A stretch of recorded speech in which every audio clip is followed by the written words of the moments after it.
दोस्तों स्वागत है आपका आपके अपने YouTube चैनल में। दोस्तों डीएलएड थर्ड सेमेस्टर के ये सामाजिक अध्ययन का ये लघु उत्तरीय प्रश्न है। पहला प्रश्न है, बाबर के चरित्र की कोई 4 विशेषताएं बताइए। तो बाबर के चरित्र की 4 विशेषताएं निम्न है। पहला, बाबर साहित्य के प्रति रुचि रखता था। दूसरा है, बाबर को बागवानी का अत्यधिक शौक था। और तीसरा है, बाबर मदिरा का पान का शौकीन नहीं था। और चौथा विशेषता है कि बाबर पूर्णतया धार्मिक विचारों का था। अगला प्रश्न है, बाबर के पुत्रों के नाम लिखिए। तो बाबर के पुत्रों के नाम, पहला पुत्र है हुमायूं, दूसरा कामरान मिर्जा, तीसरा हिंदल और चौथा अहमद और पांचवा है शाहरुख। अगला प्रश्न है, बाबर द्वारा लड़े गए 4 युद्धों के नाम लिखिए। पहला युद्ध है पानीपत का युद्ध जो 1526 ईस्वी में लड़ा गया था। और दूसरा युद्ध है खानवा का युद्ध जो 1527 ईस्वी में लड़ा गया था। तीसरा है चंदेरी का युद्ध जो 1528 ईस्वी में लड़ा गया था। और चौथा युद्ध जो था घाघरा का युद्ध था, ये 1529 ईस्वी में लड़ा गया था। अगला प्रश्न है, पानीपत का युद्ध जो है किसके मध्य हुआ था, अथवा पानीपत के युद्ध में बाबर की विजय के कारण क्या थे, इसको समझाइए आप। तो पानीपत का युद्ध जो है 1526 ईस्वी में हुआ था। बाबर का 1526 ईस्वी में दिल्ली के पास पानीपत के मैदान में इब्राहिम लोदी से सामना हुआ। बाबर के पास अच्छी बंदूकें और बारूदी तोपें थीं जो भारत के शासकों के पास नहीं थी। बाबर के पास प्रशिक्षित सेना थी, वह कुशल घुड़सवार थे जिन्हें अनेक युद्धों का अनुभव था। उसने अपनी सेना का कुशलता से संचालन किया। या इस युद्ध में इब्राहिम लोदी मारा गया और बाबर की विजय हुई तथा दिल्ली और आगरा तक का सारा प्रदेश उसके अधीन हो गया था। अगला प्रश्न है, पानीपत का जो तृतीय युद्ध है वो कब और इसके परिणाम क्या हुए। तो पानीपत का तृतीय युद्ध 14 जनवरी 1761 ईस्वी में अहमद शाह अब्दाली व मराठों के बीच हुआ था। इसमें मराठा हार गए थे और अहमद शाह अब्दाली की जीत हुई थी। इसमें काफ़ी लोगों ने सक्रिय रूप से भाग लिया, जिसमें मराठों की ओर से 45,000 से 60,000 सैनिक थे। इससे मराठों का प्रभुत्व कम हुआ। अगला प्रश्न है, पानीपत के तृतीय युद्ध में मराठों की पराजय के कारणों का उल्लेख कीजिए। तो पानीपत का तृतीय युद्ध मराठों के लिए घातक सिद्ध हुआ, क्योंकि पंजाब के आक्रमण से अहमद शाह अब्दाली का भारत में आगमन हुआ। इस युद्ध में पहली बार छापामार युद्ध पद्धति के स्थान पर खुले रूप से मैदान में युद्ध हुआ, जिसके कारण मराठा अभ्यस्त नहीं थे। अतः इस युद्ध में उच्च कोटि के मराठा सैनिक एवं पेशवाओं को अपनी जान से हाथ धोना पड़ा। इस तरह मराठों का पतन हुआ एवं अंग्रेजों को साम्राज्य विस्तार करने का अवसर प्राप्त हुआ। अगला प्रश्न है, खानवा का युद्ध किसके किसके बीच हुआ। तो खानवा का जो युद्ध था ये बाबर और राणा सांगा के मध्य हुआ था 1527 ईस्वी में। और राणा सांगा का पूरा नाम है संग्राम सिंह था। और बाबर ने फतेहपुर सीकरी आगरा से 30 मील की दूरी पर खानवा नामक स्थान पर राणा सांगा को युद्ध में हरा दिया। सन 1528 ईस्वी में चंदेरी के शासक मेदिनी राय को तथा अफगान सरदारों को 1529 ईस्वी में घाघरा के युद्ध में पराजित किया और भारत में मुगल साम्राज्य की स्थापना की। सन 1530 ईस्वी में बाबर की मृत्यु हो गई। और बाबर एक उच्च कोटि का साहित्यकार भी था। उसने अपनी आत्मकथा तुजी के बाबरी नाम की पुस्तक तुर्की भाषा में लिखी थी। अगला प्रश्न है, मुगल साम्राज्य की नींव किसने रखी थी।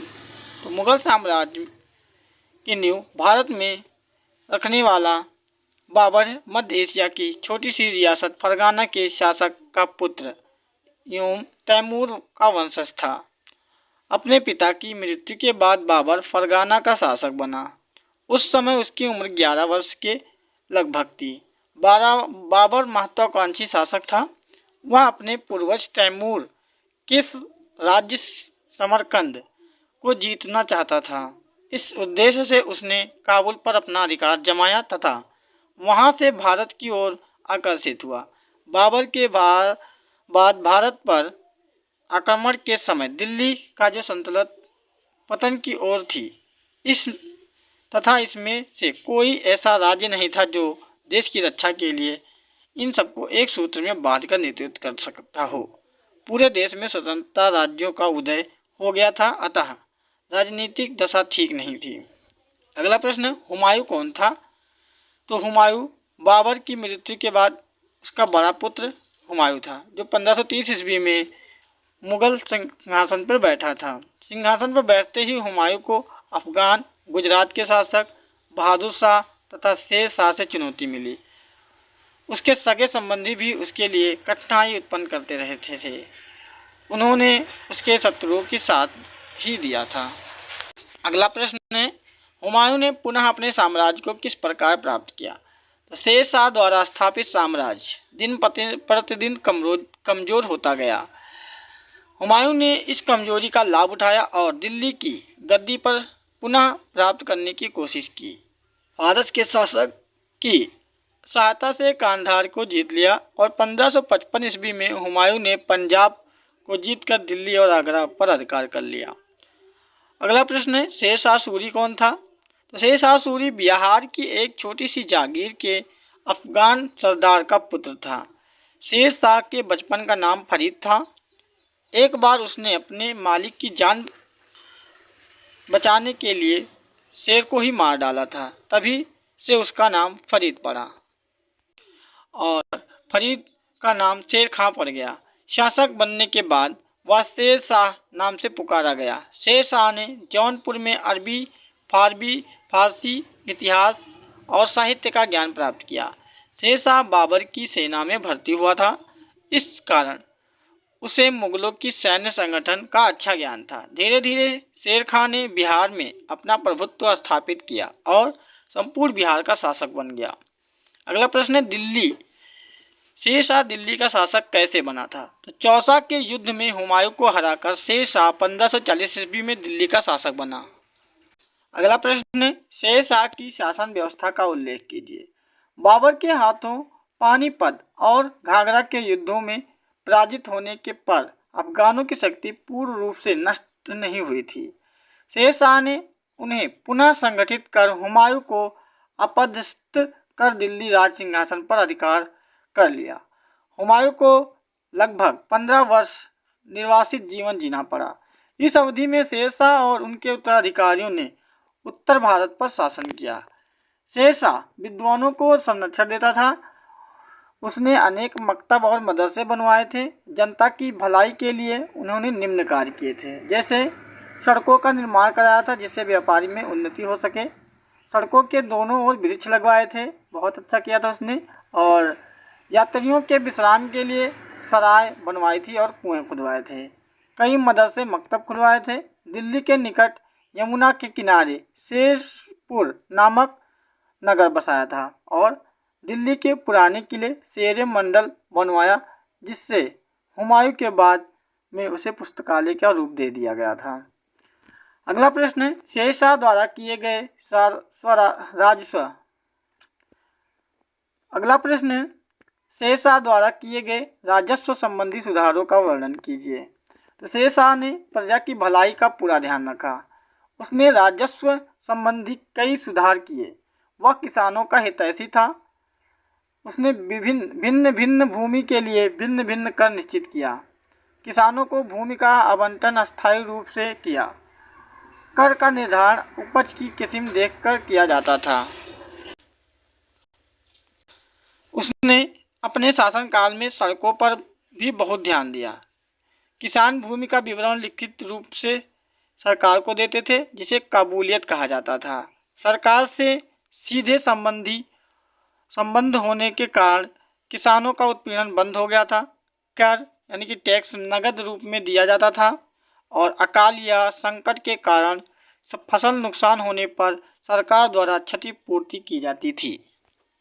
अगला प्रश्न है, हुमायूं और शेर शाह के मध्य युद्धों का क्या परिणाम था?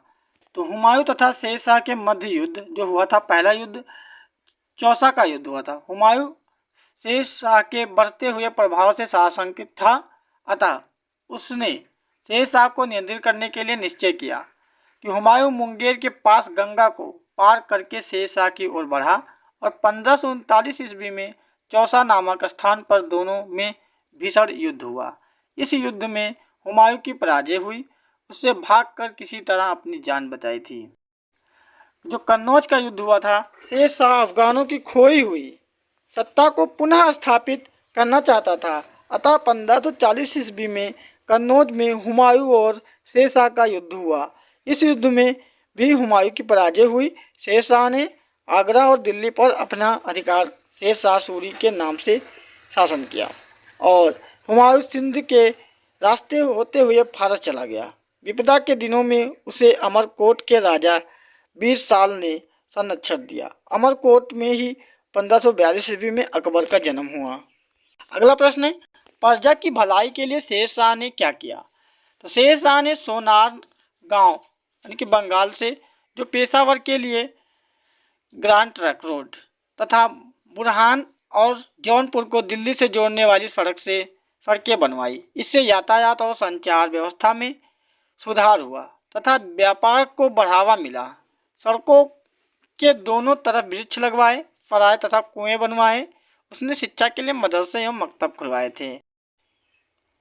अगला प्रश्न है कि अकबर का सामान्य परिचय दीजिए। तो अकबर का जन्म 1542 ईस्वी में अमरकोट के राजा बीर साल के महल में हुआ था। सन 1556 ईस्वी में हुमायूं की मृत्यु के समय अकबर की उम्र केवल 13 वर्ष थी। पिता की मृत्यु से अकबर बहुत दुखी हुआ। बैरम खां ने उसे धैर्य बधाया और कलनौर नामक स्थान पर 1556 ईस्वी को उसका राज्याभिषेक कर दिया और 1560 ईस्वी में को उसका राज्याभिषेक कर दिया। 1560 ईस्वी में अकबर ने स्वतंत्रता पूर्वक शासन करना प्रारंभ किया। उसने 1562 ईस्वी में युद्ध बंदियों को गुलाम बनाने की प्रथा तथा 1563 ईस्वी में तीर्थ यात्रियां कर समाप्त कर दिया और 1564 ईस्वी में हिंदुओं से लिया जाने वाला जजिया कर को भी समाप्त कर दिया। अगला प्रश्न है, पानीपत का द्वितीय युद्ध कब और कहां और किसके मध्य हुआ था? तो अफगान के शासक हेमू ने आगरा और दिल्ली पर अधिकार कर लिया और 1556 ईस्वी ने पानीपत के मैदान में इसे मुक्त करने के लिए हेमू के साथ युद्ध हुआ और लड़ते समय एक तीर हेमू की आंख में लगी। वह बेहोश हो गया कर गिर गया और हेमू को पकड़ लिया और मार डाला, अतः उसकी पराजय हुई। पंजाब, आगरा तथा दिल्ली अकबर के अधिकार में हो गया। अगला प्रश्न है, अकबर ने अपना साम्राज्य बढ़ाने के लिए क्या रणनीति अपनाई थी?